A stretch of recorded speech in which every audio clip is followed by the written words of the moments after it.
नमस्कार, मी संजय भालेराव शहापूर गजालीत आपले स्वागत आहे। संविधानिक मार्गाने लढताना प्रशासकीय लढाई, न्यायालयीन लढाई आणि रस्त्यावरची लढाई देखील झालीच पाहिजे। Advocate Amit Katarnaware, Dhammadeep Buddhist cultural संस्था शहापूर यांचे विद्यमाने शनिवारी सकाळी 11:30 वाजता धम्मदीप हॉल, गोठेघर, किनोली रोड, शहापूर येथे भारतीय संविधान गौरव दिन व धम्मदीप दिनदर्शिका 2022 प्रकाशन समारंभाचे आयोजन करण्यात आले होते। या प्रसंगी प्रमुख मार्गदर्शक म्हणून मुंबई उच्च न्यायालयाचे प्रसिद्ध वकील ॲडव्होकेट अमित कटारनवरे यांनी मार्गदर्शन करताना सांगितले की संविधानिक मार्गाने लढताना प्रशासकीय लढाई, न्यायालयीन लढाई आणि रस्त्यावरची लढाई देखील झालीच पाहिजे।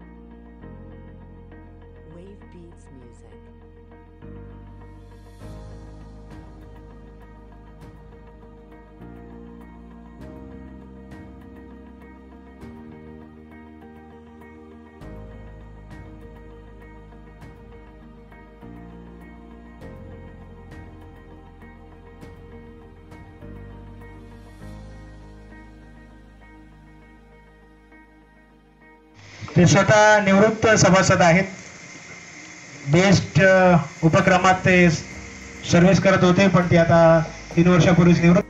बट जे रिलेव्हंट आहे या प्रशासकीय अधिकाऱ्यांच्या सेवेबद्दल आणि आपण आपल्या दैनंदिन जीवनामध्ये बाबासाहेबांचे अनुयायी म्हणून ज्यावेळेस आपण इतर समाजामध्ये वावरतो आणि ज्या अडीअडचणीचा आपल्याला सामना करावा लागतो, अशा परिस्थितीमध्ये आपण आपल्या अधिकाराचा संवैधानिक कायदेशीर वापर करून जो काही अन्याय अत्याचार समाजावरती, दीन दुबळ्यांवरती, झोपडपट्ट्यांमध्ये आणि गाव कुसाबाहेर जो आपला बांधव राहतो त्याच्यावर जर अन्याय होत असेल, आपल्यावर जर अन्याय होत असेल, अशा परिस्थितीमध्ये आपण सर्वांनी कुठल्या मार्गाने आपण लढलं पाहिजे, आपली लढताना आपली कायदेशीर हत्यारं काय असली पाहिजे आणि यापुढे आपल्यावरती अन्याय अत्याचार करण्याची जी मालिका आहे ती आपण कशी थांबवली पाहिजे याच्यावरती मी बोलणार आहे। सर्वात प्रथम एक गोष्ट आपल्या सर्वांना लक्षात असली पाहिजे की आपल्या सर्वांना सगळ्यात जास्त आपला नोकरशाही वर्ग जो शासकीय सेवेमध्ये एका पिऊन दर्जाच्या आसपासून एक कलेक्टर दर्जापर्यंत किंवा राज्याच्या मुख्य सचिवाच्या पोस्ट पर्यंत किंवा केंद्रीय मुख्य सचिवाच्या पदापर्यंत जे आपले अधिकारी आरक्षणाच्या कोट्यातून रुजू होतात, त्यांचं जे आरक्षण आहे, त्यांना जी सीट मिळते ती आपल्या समाजाचं प्रतिनिधित्व करण्यासाठी मिळते।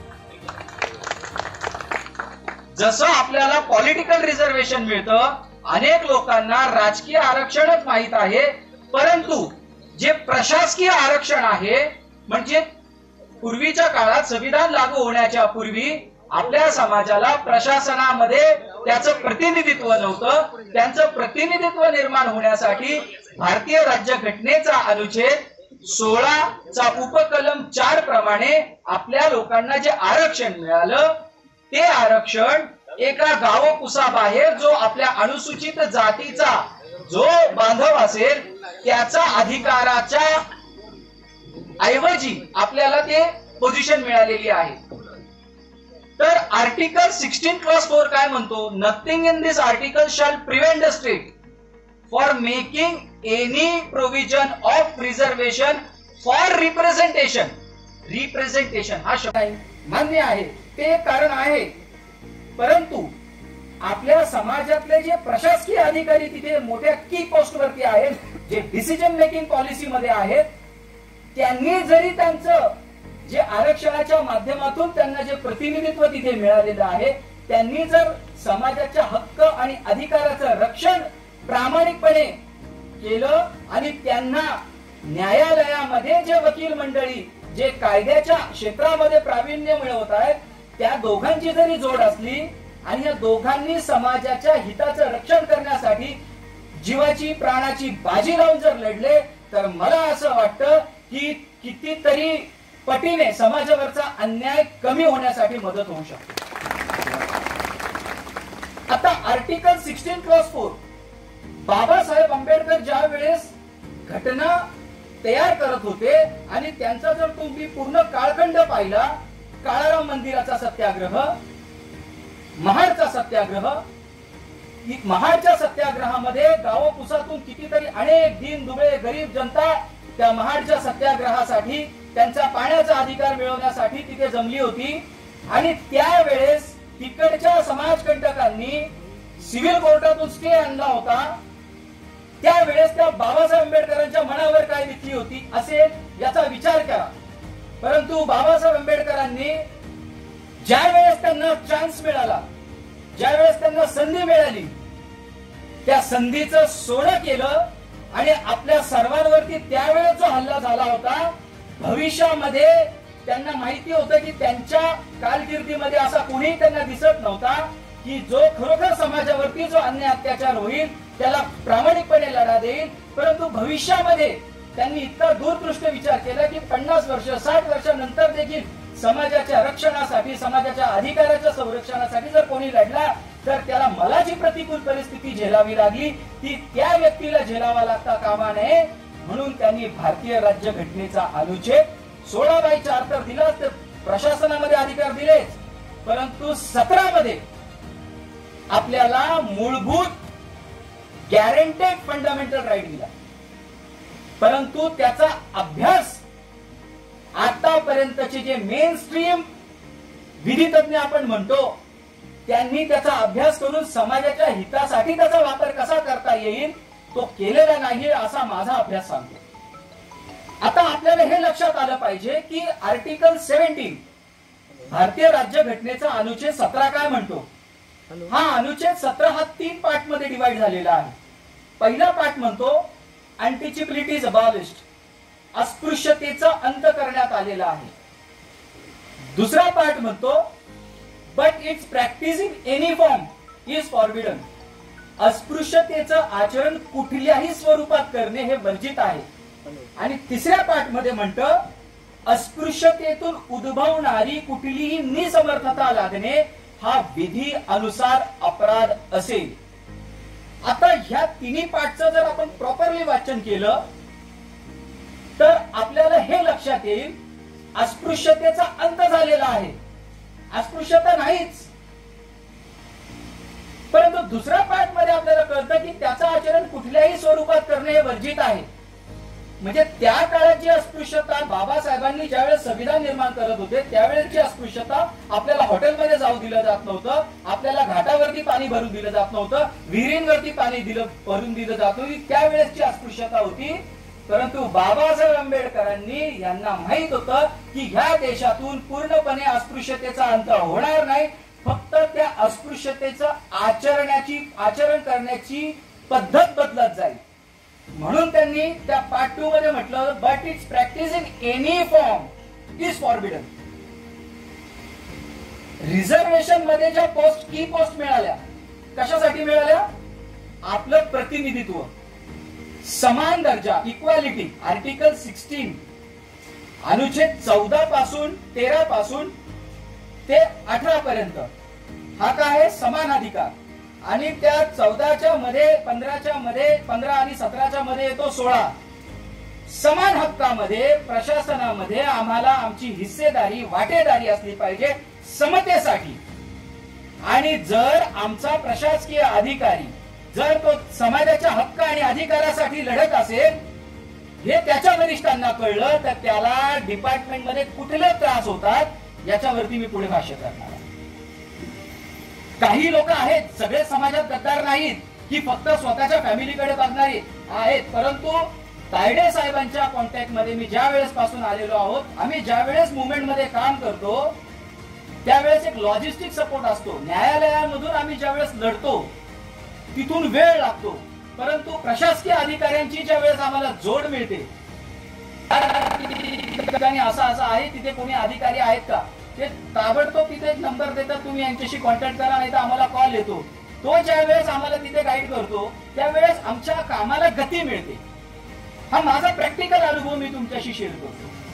फक्त न्यायालयीन लढाई, फक्त वकील कोर्ट तारीख देणार त्याच्यानंतर परत डिसाइड होणार परत, परंतु जो ऑपोजिटला आहे ते कोण आहे, सरकार आहे. आणि सरकारमध्ये जर आमचे अधिकारी आहेत आणि त्यांनी जर त्यांच्या कायदेशीर अधिकाराचा वापर केला आणि आम्हाला काही कायद्याच्या बाहेर जाऊन कुठली मदत नकोय, कायद्यातच तुमची जी कर्तव्य जर तुम्ही ती पार पाडली तर समाजाला न्याय देण्यासाठी, समाजाला न्याय मिळवून देण्यासाठी आम्हाला खूप जास्त ताकद मिळते. असेच काही अधिकारी आपल्या कल्याणलाच भीमराव गाडगे, खूप लोकांना नाव परिचित असेल, ज्यांनी परमबीर सिंग जे ठाण्याचे पोलीस कमिशनर होते यांच्यावर गुन्हा दाखल केला. अतिशय प्रामाणिक आणि समाजासाठी लढाऊ पीआय, सिनियर पीआय पोस्टवरती त्या अधिकाऱ्याला फायरिंग केली म्हणून 307च्या गुन्ह्यामध्ये 16-17 महिने आतमध्ये ठेवला, जामीन त्याचा होऊ दिला नाही. हे समाजाला माहिती असलं पाहिजे. कारण की जर प्रशासकीय अधिकारी जर आमच्यासाठी जर स्वतःच्या अधिकाराचा वापर करत असतील आणि त्यांना जर टार्गेट केलं जात असेल तर समाजाची जबाबदारी बनते, आमच्यासारख्या वकिलांची जबाबदारी बनते की त्यांच्या सोबत खंबीरपणे उभे राहणं. हायकोर्टामध्ये मी ती केस पाहतोय आणि ज्या वेळेस मी तो पंचनामा पोलिसांचा पाहिला त्या पंचनाम्यामध्ये असं होतं की कार मध्ये फायरिंग केली, बाहेरून भीमराव गाडगेंनी फायरिंग केली आणि पंचनाम्यामध्ये इंटॅक्ट कार्ट्रिज सीज झाला. ज्या वेळेस एक फायर होतो पिस्टल मधून, रिव्हॉल्वर मधून फायर होती, पिस्टल मधून ज्यावेळेस फायर होतो त्यावेळेस प्रोजेक्टाईल हिट्स द टार्गेट. दोन गोष्टी असतात, एक empty cartridge, projectile hits the target and empty cartridge remains the place. जर फायरिंग झाली ह्या आरोपाखाली, गाडगेंनी फायरिंग केली ह्या आरोपाखाली जर त्यांना तुम्ही आत टाकला, इंटॅक्ट कार्ट्रिज पंचनाम्यामध्ये सीज कसा झाला? अशा केसमध्ये 18 महिने त्या माणसाला अंडा सेल मध्ये ठेवला, पीआय लेवलच्या अधिकाऱ्याला. विचार करा, समाजासाठी तळमळीने लढणारा सामाजिक कार्यकर्ता जो तुमच्या हक्क अधिकारासाठी प्रशासनासोबत ज्यावेळेस लढतो त्याची परिस्थिती काय होत असेल? परिस्थिती फार भयानक आहे. हे तर फक्त पीआय गाडगेंचं एक झालं. त्यांनी आता परमबीर सिंगांच्या विरोधात गुन्हा दाखल केलाय. कायद्याची अंमलबजावणी बघा. परमबीर सिंग सीबीआयला, एनआयएला, महाराष्ट्र पोलिसांना भेटत नाही. म्हणजे आमच्या समाजावरती ज्या वेळेस गुन्हे दाखल होतात ताबडतोब अटकेची कारवाई, प्रॉसिक्युशन भरलं जातं, सस्पेन्शन केलं जातं, नोकरी खाण्यापर्यंत प्रयत्न होतो. परंतु आमच्या समाजाची फिर्याद असेल आणि त्या गुन्ह्याचा तपासासाठी जर त्या आरोपी जे कोणी असतील त्यांच्यावरती अटकेची कारवाईची गोष्ट आली तर ती काय होत नाही? हे भारतीय राज्यघटनेचा अनुच्छेद 14चं उल्लंघन नाही का? भारतीय राज्यघटनेचा अनुच्छेद 14 म्हणतो कायद्याच्या समोर प्रत्येक भारतीय नागरिक समान. जातीच्या आधारावर, धर्माच्या आधारावर, वंशाच्या आधारावर, भाषाच्या आधारावर, प्रांताच्या आधारावरती भेदभाव करता येत नाही. हा आपला मूलभूत हक्क आहे. परंतु कायद्याच्या अंमलबजावणीमध्ये आमच्या समाजाच्या विरुद्ध, आमच्या अधिकाऱ्यांच्या विरुद्ध, गोरगरीब दीनदुबळ्या जनतेच्या विरुद्ध कायद्याचा वापर त्यांच्या विरोधामध्ये बरोबर केला जातो. यानी हे फक्त घाडगेंचंच प्रकरण नाही, त्याच्यामध्ये असिस्टंट जनरल मॅनेजर ढोके, नागपूरचे, विदर्भातले, एअर इंडियामध्ये assistant general manager, gazetted level ऑफिसरच्या पोस्टवरती असणारा अधिकारी. आरोप काय? तर खोटा जातीचा दाखला दुसऱ्या कुणाचा तरी बनवला, त्यांच्यावरती एक जातीचा दाखला बनवला असा आरोप आहे. तर गुन्हा एकच दाखल व्हायला पाहिजे. परंतु त्यांनी ज्यांच्या विरोधामध्ये अॅट्रॉसिटीचे गुन्हे दाखल केले होते त्या आरोपींना एकत्र केलं पोलिसांनी आणि त्यांच्या विरोधामध्ये प्रत्येकाची वेगवेगळी फिर्याद, 11 गुन्हे. असिस्टंट जनरल मॅनेजर ज्याच्या हाताखाली 150-200 लोक कामं करतात एअर इंडियात, त्या माणसाचं पूर्ण आयुष्य खराब करून टाकलं. त्यांना फंड सर्व्हिसही मिळाल्या नाही, रिटायरमेंटच्या, यांच्या साहेबांच्या वयाची लोक ती. अशा ज्येष्ठ नागरिकांना इतका यातना कराव्या लागल्या. त्यातील एक आरोपी जो रिटायर झालेले होते त्यांनी धसका घेऊन त्यांनी मरण पावले. म्हणजे जी लोक समाजाच्या प्रती, एक दोन गोष्टी लक्षात घ्या. सर्वात महत्वाचं, हक्क आणि अधिकाराची लढाई लढणे आणि सेवाभावी काम करणे याच्या जमीन आसमानचा फरक आहे. सेवाभावी काम, भूक लागली जेवण द्या, थंडी वाजली कंबल द्या, तुम्हाला कोणी विरोध करत नाही. परंतु ज्या वेळेस तुम्ही तुमच्या हक्क आणि अधिकारासाठी हे जे संविधान ही प्रिएम्बल आपण पाहतो. ह्या हक्क आणि अधिकारासाठी ज्यावेळेस तुम्ही लढता अनेक शत्रू तुमचे तयार होतात आणि मग ते कट कारस्थान करून तुम्हाला नमविण्यासाठी, तुम्हाला दाबण्यासाठी ते हातकंडे वापरतात. परंतु ही गोष्ट बाबासाहेबांना ज्ञात होती, म्हणून बाबासाहेब आंबेडकरांनी त्यांच्या हयातीत असताना अस्पृश्यता अधिनियम 1955 ला पारित करून घेतला आणि तो कायदा कुचकामी ठरला. पॅन्थरच्या काळात नामदेव ढसाळांची त्यावेळेची भाषणं, त्याच्यामध्ये क्लिअर म्हटलंय की आमच्या महिलेच्या काष्टाला जर हात घातला तर काय 500 रुपये 50 रुपये दंड, असे कायदे. म्हणून अॅट्रॉसिटी ऍक्ट आणला, तोही कुचकामी ठरला. म्हणून आता त्याच्यात अमेंडमेंट केलेली आहे. कायदे उत्कृष्ट ह्या भारताच्या पार्लमेंटने, ह्या संसदेने आपल्यासाठी जितकं चांगल्यातलं चांगलं करण्यात आलं ते केलेलं आहे. परंतु अंमलबजावणी करणारी जी यंत्रणा आहे, या यंत्रणेकडून समाजावर अन्याय होतो. आपण फक्त राजकारण्यांना शिव्या देण्याचा अर्थ नाही, त्याच्यात आमचे वकीलही जबाबदार आहेत, त्यात आमचे प्रशासकीय अधिकारी जबाबदार आहेत. ज्या वेळेस त्याच्या आतून प्रशासकीय अधिकाऱ्याच्या मनातून निर्माण होईल की नाही, मी या पोस्ट वरती बसलेलो आहे तर माझ्या गाव कुसा बाहेर एखादा माझ्या समाजातला जो गरीब व्यक्ती आहे त्याच्या जागेवरती मी बसलो, ही भावना त्याच्यामध्ये निर्माण झाली. आणि महात्मा फुलेंनी जे गुलामगिरी पुस्तकामध्ये महार समाजाच्या स्पेसिफिकली मी सांगतोय, ज्यांच्याबद्दल म्हटलेलं आहे, महार म्हणजे महाआरी, सर्वात मोठा शत्रू, सर्वात मोठा आरी शत्रू आताचे बौद्ध, त्यांचा इतका मोठा इतिहास आहे, शौर्याचा इतिहास आहे. आणि महात्मा फुले म्हणतात, ह्या देशात जर क्रांती कोणी आणू शकत असेल तर फक्त आणि फक्त महारच आणू शकतात, असं महात्मा फुलेंनी सांगून दिलं. आपली जबाबदारी आहे, आपली विशेष जबाबदारी आहे या संविधानाचं रक्षण करण्याची. संविधान धोक्यात आहे, संविधान आज धोक्यात आहे. कसं ते ऐका. एवढ्या 2 ते 3 महिन्यामध्ये Bharat petroleum, Indian oil, BPCL ह्या जेवढ्याही की कंपन्या आहेत, जिथून भारताचं सर्वात मोठं उत्पन्न मिळतं, रेल्वेज सेंट्रल गव्हर्नमेंटच्या आधिपत्याखाली, त्या सगळ्या खासगीकरणामध्ये जात आहेत. आता खासगीकरणामध्ये गेल्यानंतर आपलं नुकसान काय, संविधानाचं नुकसान काय? तर भारतीय राज्यघटनेचा अनुच्छेद 21 प्रमाणे प्रत्येक भारतीय नागरिकाला जगण्याचं, अभिव्यक्ती स्वातंत्र्य, जगण्याचं स्वातंत्र्य आणि पर्सनल लिबर्टी आहे, वैयक्तिक स्वातंत्र्य. आणि ती जबाबदारी कुणाची आहे? राज्याची. ह्या जर संस्था राज्याच्या नसतीलच भविष्यात, तर तुम्ही कोर्टामध्ये कुणाच्या विरोधात जाणार? जर जबाबदारी राज्याची आहे आणि तो आर्टिकल 21 तुम्हाला मूलभूत हक्क दिलेला आहे आणि हायकोर्टाची ड्युटी आहे आर्टिकल 226 प्रमाणे, जर एखाद्या भारतीय नागरिकाचा मूलभूत हक्क हिरावून घेतला जात असेल तर त्याचा हक्क पुनर्स्थापित करण्याचे आदेश पारित करण्याची जबाबदारी हायकोर्टाची आहे. परंतु हायकोर्ट कधी देईल? ज्या वेळेस शासकीय यंत्रणेकडून तुमच्या अधिकाराचं उल्लंघन होईल. फॉर एक्झाम्पल, जगण्याचा अधिकार आहे, रेल्वेज, बीपीसीएल्स, जगण्यासाठी काय लागतं? अन्न. अन्न आपल्याकडे मुंबई सारख्या शहरामध्ये येतं कुठून? खेडोपाड्यातून.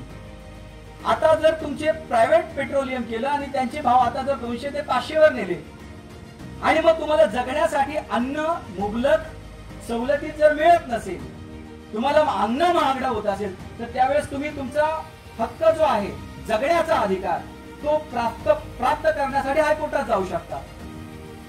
परंतु ते रिप्लाय मध्ये फाईल करतील, ही जी आहे गव्हर्नमेंटने कशामुळे महाग झालं की ट्रान्सपोर्टेशन चार्ज जास्त लागतो. ट्रान्सपोर्ट गव्हर्नमेंटची राहिलीत का? नाही. Petroleum company private. मग तुम्ही तुमचा अधिकार कसा मिळवणार?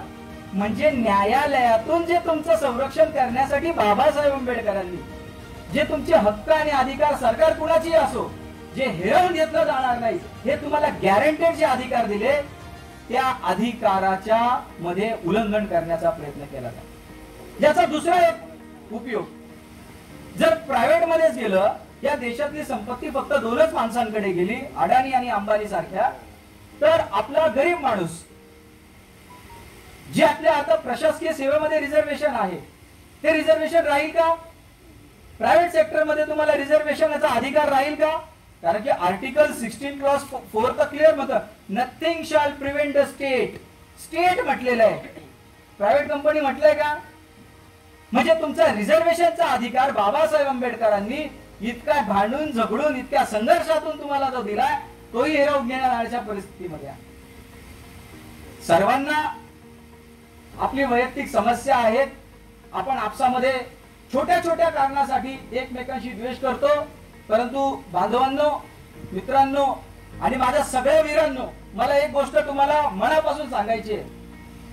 धोक्याची घंटा वाजलेली आहे. आम्ही ज्यावेळेस हायकोर्टात हा जो नंगानाचा आणि तमाशा पाहतोय, जो सामान्य माणसाला समजत नाही, तो इतका भयानक आहे की येणाऱ्या काळामध्ये तुम्ही तुमच्या मुलांना इतकं कष्टाने शिक्षण देताय, परंतु त्यांचे आणि हक्क आणि अधिकार अबाधित राहतील याची गॅरंटी नाही. हे तारुण्य, याच्यातले जे तरुण आहेत, याच्यातल्या आमच्या महिला असतील, आमचे सर्व पुरुष असतील, महात्मा फुलेंनी, तुम्ही वीर आहात हे महात्मा फुलेंनी सांगितलं आणि महात्मा फुलेंना गुरु डॉक्टर बाबासाहेब आंबेडकरांनी मानलेलं आहे. बाबासाहेब आंबेडकर कुणालाही गुरु मानणारे व्यक्ती नव्हते, तर त्या महात्मा फुलेंनी आपला समाज सगळ्यात वीर आहे, शूर आहे, हक्काच्या विरोधात लढाऊ आहे. 22 वेळा फक्त स्वतःच्या हक्क अधिकारासाठी नाही तर कुणब्यांसाठी देखील 22 वेळा त्यांनी युद्ध लढलेले आहेत. हार जीत तो होती रहेगी, लेकिन लढना जरूरी है, लढना जरूरी है. इतकंच नाही, आपण स्वप्नील सोनवणे केस आणि आमचे त्या अगोदर आता लेटेस्ट केस, एक तलाठी आपल्या समाजाचा विजेंद्र गायकवाड नाव, राहणार वडघर, पनवेल तालुका. तलाठ्याकडे ज्या वेळेस अन्याय बघा समाजावरती कुठल्या पद्धतीने प्रामाणिक अधिकाऱ्याला कसा त्रास दिला जातो, त्या अधिकाऱ्याला ज्यावेळेस तुमच्याकडे 7/12 मध्ये एंट्री, फेरफार मध्ये एंट्री करण्याचे जे अधिकार असतात ते सर्कलचे असतात, मुख्य अधिकार. जी महसूल नियमावली आहे त्याच्या अनुषंगाने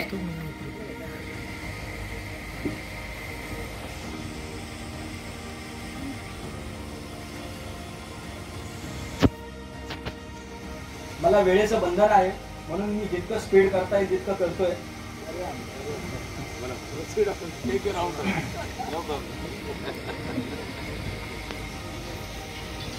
त्या महसूल अधिकाऱ्याला तलाठी लेवलच्या पोस्टवरती एक व्यक्ती आला, त्यांनी त्याचं ऍफिडेव्हिट सादर केलं, 7/12 दाखवला, यांनी रेकॉर्डला चेक केला, 7/12 वरती त्याच्या पूर्वजांचं नाव होतं, त्यांनी डेथ सर्टिफिकेट दाखवलं, तो मयत झालेला वारस नोंद करा.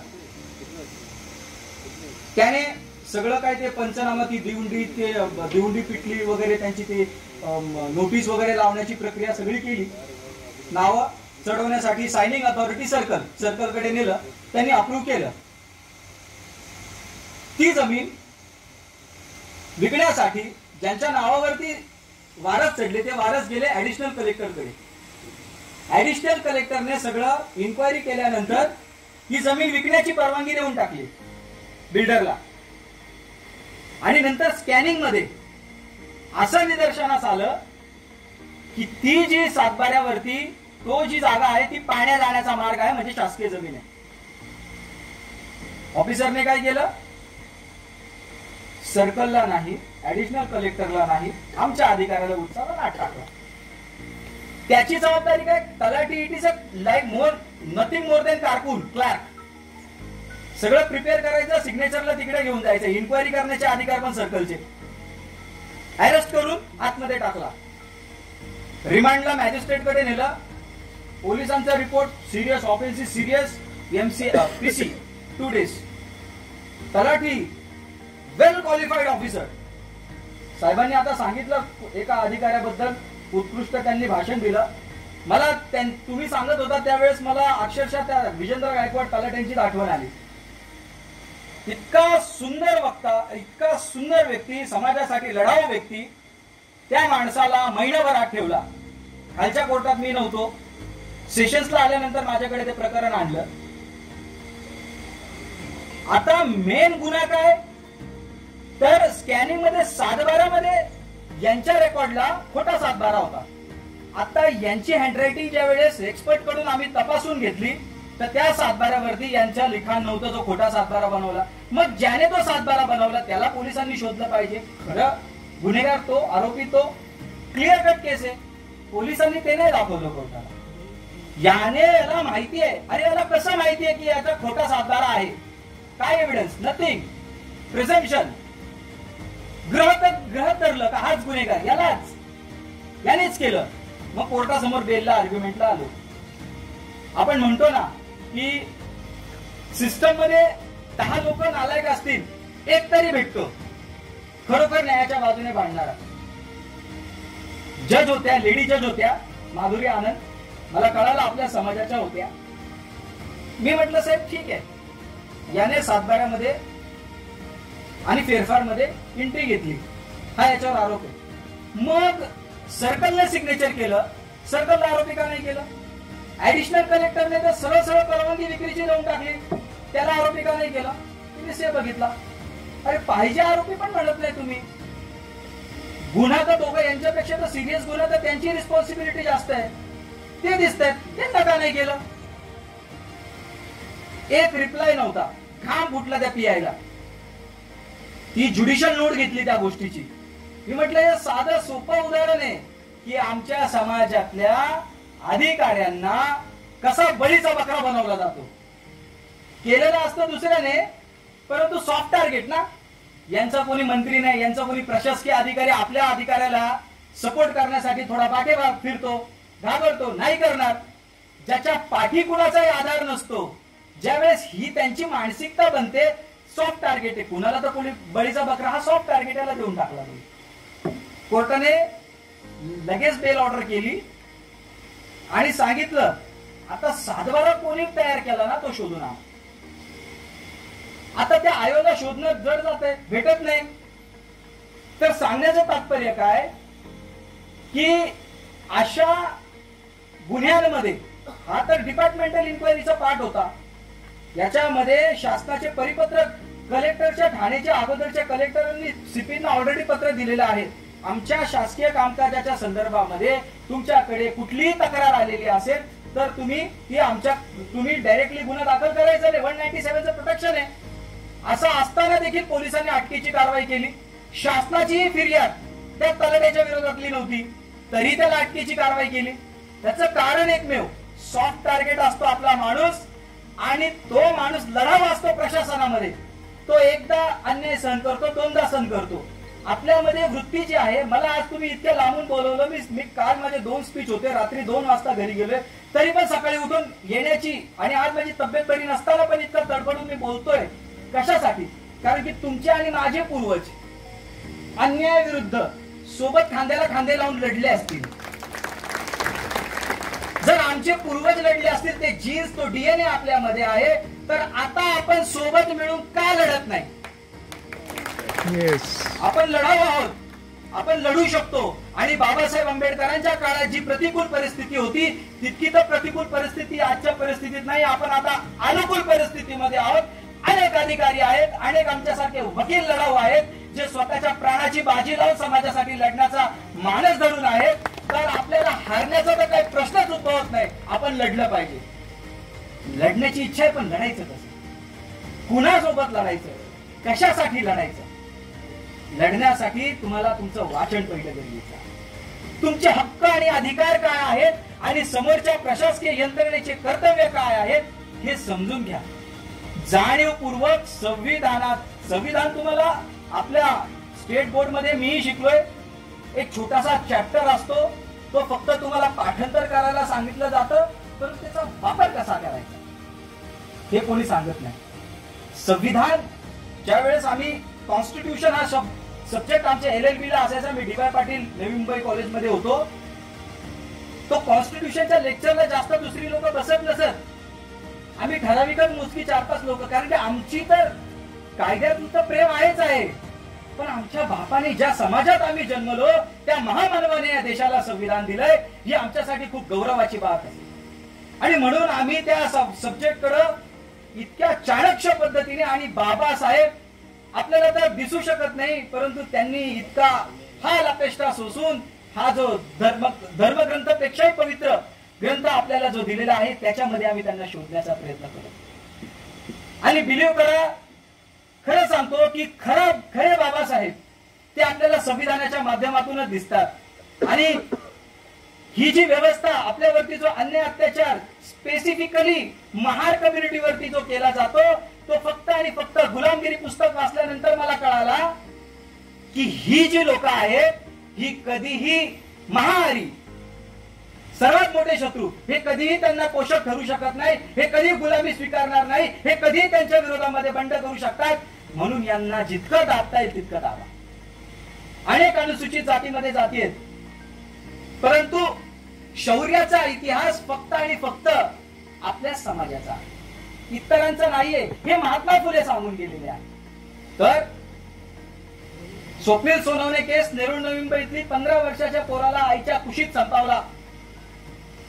समाज कल्याण खातं त्यावेळेस जी अमेंडमेंट आली होती, पूर्वी 3 लाख रुपये मिळायचे एखाद्या व्यक्ती जर अॅट्रॉसिटी मध्ये जर गुन्ह्यामध्ये मरत पावलेला असेल, 3 लाख 2.25 लाख अशी अमाऊंट होती, 8.25 लाखाची अमाऊंट झाली होती. परंतु त्या फॅमिलीला देखील जगन्य इतकी प्रसार झोतामध्ये केस असं असताना राजकुमार बडोले आणि आताचे पालकमंत्री एकनाथ शिंदे हे दोघेही त्यांच्या घरी गेले होते. मी त्या मीटिंगला होतो.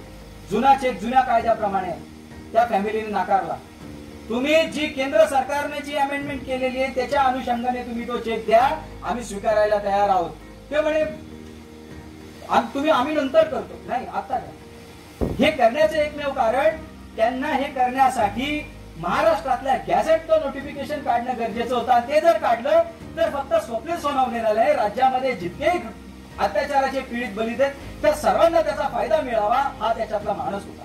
काही लोक म्हणाले एरोगेंट आहेत, ऐकत नाही आमचं, आम्ही इतक्या वर्षापासून चळवळीत काम केलं. समोर डिस्कस करा, चर्चा करा, article to article, section two section, कॅमेरामध्ये चर्चा करायची हिंमत ठेवा, नाही पळतात. आपल्याला लक्षात, आम्ही लढतोय कुणासाठी? आपल्याला इतर कोणी हरू शकत नाही, म्हणून आपल्याला आपल्याच माणसाला उभा करून लढलं जातं, लढवलं जातं. कारण की त्यांना माहिती लोहा लोहे को काटताय.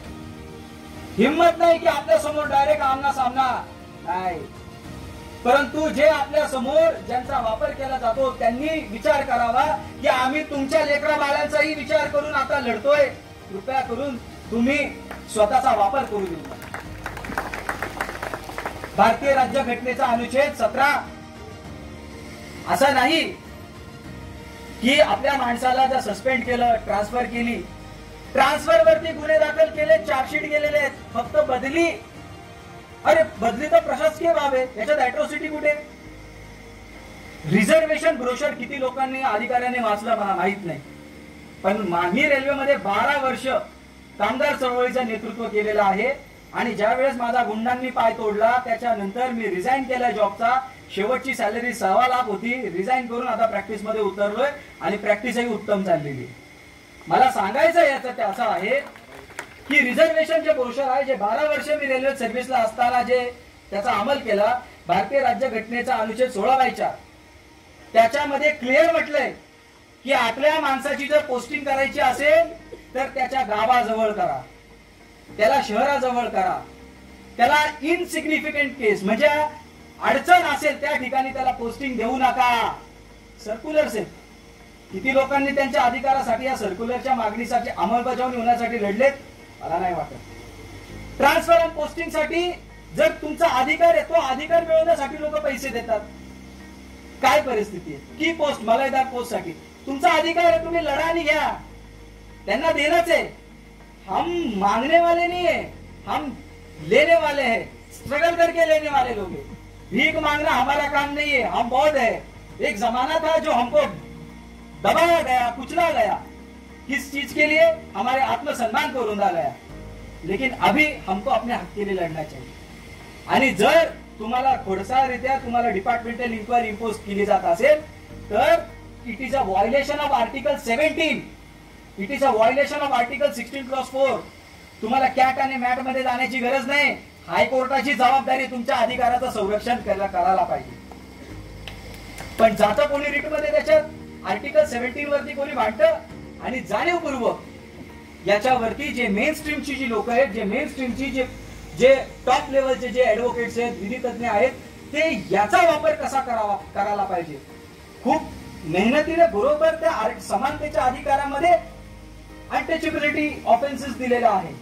अबॉलिशन ऑफ अँटी बाबासाहेबांनी फार दूरदृष्टी विचार आहे. हिंदू कोड बिल ज्याच्यासाठी बाबासाहेब आंबेडकरांनी राजीनामा दिला त्यावेळेस राजीनामा द्यावा लागला आणि नंतर यांनीच त्याचे टप्प्याटप्प्याने हिंदू कोड बिलला मान्यता दिली ना. आज 50% आरक्षण हा हिंदू कोड बिलचा भाग होता महिलांसाठी, दिलं ना. परंतु बाबासाहेब आंबेडकर एक असे होते, एकमेव महामानव असे होते की ते कुणासमोर झुकत नव्हते. आपण त्यांची अवलाद आहोत. आपण लढलं पाहिजे आणि विश्वास करा आपल्याला कोणीच हारू शकत नाही, फक्त या प्रशासकीय अधिकाऱ्यांनी. आजपर्यंत मीही अशा मताचा होतो की हे प्रशासकीय अधिकारी काय कामाचे नाही, यांना फक्त स्वतःच ऐशोआरामाची जिंदगी झाली. तायडे साहेबांपासून मला हे लक्षात आलं तर ही व्यक्ती, आय सल्यूट टू हिम, की बाबा मला दिंडोशी कोर्टात जायचं, अर्जंट जायचंय. ज्या जागेतून आमदाराला जाऊ देत नाही त्या ठिकाणावर मंत्रालयातून साहेब फोन करतात, वकील साहेब आलेले, जाऊ द्या गाडी. बोरवली सारख्या नॅशनल पार्क मध्ये एंट्री नाही कुणाला. मला तात्काळ तिथे माझा वेळ वाचतो, मला पटकन तिथे काम होतं, मी दुसऱ्या समाजासाठी तो माझा अमूल्य वेळ खर्ची करू शकतो. एवढी ताकद माझ्या प्रशासकीय अधिकाऱ्यांमध्ये आहे. आणि कायद्याच्या क्षेत्रात तर म्हणजे बिलीव्ह करा की ज्यावेळेस आम्ही युक्तिवाद करतो, मी एकटा नाही, अनेक वकील आहेत, त्यावेळेस आमचा ऐकण्यासाठी वकील येतात. कारण की आमचा जो अभ्यास आहे तो फक्त पुस्तकी नाहीये, झोपडपट्टीमधून आम्ही इथपर्यंत आलेलो आहोत. तर टॉपचं कसं चालतं कनेक्शन आणि ग्रासरूट लेवलला रियालिटी काय आहे याचा आम्हाला जिता जागता एक्सपिरियन्स आहे. तुमच्या परिस्थितीला समझोता करू नका. तुमच्या प्रॉब्लेम्स मध्ये, तुमच्या समस्यामधून संधी निर्माण करण्याचा प्रयत्न करा. प्रत्येक समस्येतून संधी असते, ती तुम्हाला भाबता आली पाहिजे, समजून घेता आली पाहिजे. मी क्रिमिनल लॉयर झालो, मी सिव्हिलचं मला हे जमिनीचं काही समजत नाही, but criminal lawyer, slum area मुंबईत बघितलं, लहानपणी बघितलं, ड्रग्ज, कुर्ला बुद्ध कॉलनी सारख्या एरियामध्ये ड्रग्ज विकला जायचा. आता त्या ड्रग्ज मध्ये एनडीपीएस ऍक्ट खूप पैसा असतो त्या केसेस मध्ये. आर्यन खानची केस तुम्ही आता जवळच पाहिली असेल. आता ते किती प्रकारचे आहेत त्याच्यामध्ये. 1 किलो कोकीन म्हटलं तर ते 5 करोड रुपये त्याची किंमत असते. आता ते लहानपणी या सगळ्या गोष्टी बघितल्या, वकिलांना समजत नाही हे पाकिटमध्ये क्या रखा है, क्या है, कोकीन आहे, हिरोईन आहे, गांजा आहे, क्या आहे, समजत नाही. पण आता आम्हाला त्याच्यामध्ये ते प्रॅक्टिकल बघितलं. पोलीस अधिकारी ज्या वेळेस चार्जशीट बनवतो मर्डरची, फक्त ती गिस्ट वाचली आरोपींच्या पाण्याच्या पाठीमागचा ब्रीफ ऑफ द फॅक्ट, त्याच्यात कळतं की पोलिसांनी याच्यामध्ये काय गडबड केली असेल. कारण की रमाबाई कॉलनी हत्याकांडाच्या वेळेस मी 12 वर्षाचा होतो, ते मी अंत्ययात्रेत होतो. तेव्हापासून जी आयक्यू माहिती होती, पेपर्स कटिंग मधून जे समजलं, बालपणावरती ज्या गोष्टी डोक्यात आल्या त्या माणूस कधी विसरत नसतो. आणि याच्या पुढे 2 वर्ष माझ्यावरती हल्ला झाल्यानंतर मी प्रचंड आजारपणामध्ये दिवस काढले. माझा गोळ्यांच्या रिएक्शनमुळे माझा ओरिजिनल कलरही गेला. आणि हा जो नंगानाद चालू आहे देशात, शांत बसवत नाही, पाहवत नाही, आवाज उचलावासा वाटत होता, परंतु परिस्थितीमुळे नव्हतं जमत. बट आता मी केपेबल आहे, आता लढण्याच्या पोझिशन मध्ये आहे. महाराष्ट्रभर वकिलांचं संघटन तुमच्या खांद्याला खांद्या लावून लढण्यासाठी तयार करण्याचा मानस आता बाळगलेला आहे. आणि तुमच्या रायगड, तुमच्या या ठाणे जिल्ह्यामध्ये, सोनावळ्यामध्ये, सरळगावमध्ये, मुरबाड तालुक्यामध्ये ऍडव्होकेट आशिष इंगळे काम पाहत आहेत. अनेक लोक त्यांच्या परिचयातले असतील. शोभाताई इंगळेंचा मुलगा तो काम करतोय, तोही आमच्या टीम मधला सदस्य आहे. असे अनेक तरुण, असे अनेक वकील, आपण त्यांचा एक माणस बांधतोय. आणि तो वेळ गेला ज्यावेळेस आमच्या माणसाने आंदोलन केलं का गोळ्या घालायचे, नहीं होगा भी, इसके बाद नहीं होने देंगे, किसी भी हालत नहीं होने देंगे. अगर वैसी बारी आई तो वकील पहले आगे जाएंगे. हिम्मत है तो करके बताओ. कारण की डोळ्या देखत पाहिलंय किती प्रचंड आणि सहनशक्ती करण्याची पण सीमा फक्त आपल्याच लोकांमध्ये असू शकते. इतका अन्याय नाही सहन करू शकत. आपल्याला याच्या पुढे संविधानाची आज आपण सर्वांनी शपथ घेतली पाहिजे, मनात एक गाठ बांधली पाहिजे, अन्याय आता सहन नाही करायचा. एक तो वो नाही तो हम. संविधानिक मार्गाने लढायचं आहे, कुणाला अहिंसेच्या मार्गाने लढायचं आहे. परंतु संविधानिक मार्गाने लढताना फक्त न्यायालयीन लढाईच नाही, प्रशासकीय लढाई देखील झाली पाहिजे, न्यायालयीन लढाई देखील झाली पाहिजे आणि रस्त्यावरची लढाई देखील झाली पाहिजे.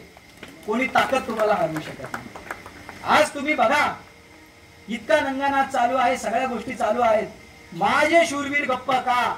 मी 2 वर्षापासून पाहत होतो, एकही व्यक्ती या नंगानाचा विरुद्ध आपल्या समाजातला बोलायला तयार नाही. महात्मा फुले काय खोटं बोलून गेले होते का? कुठे गेलं आमचं शौर्य? कुठे गेली आमची मर्दानगी? आम्ही का नाही बोललो? का अन्यायाविरुद्ध आवाज उचलत नाही? उचलायला पाहिजे.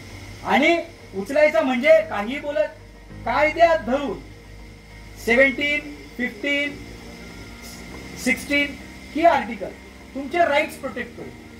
दोन्ही बाजूची जोड असेल तर नक्कीच आपण या देशाला, बाबासाहेबांना ज्या पद्धतीने आपलं हे राष्ट्र, आपला देश, आपल्या लोकांचे अधिकार, दीनदुबळा माणूस, सर्वात शेवटच्या लाईन मधला माणूस, त्याला देखील समान हक्क मिळण्यासाठीची लढाई, आपला सर्वात मोठा लढा बाबासाहेबांनी उभा आयुष्यात विषमतेविरुद्ध दिलाय आणि विषमता अजूनही कायम आहे.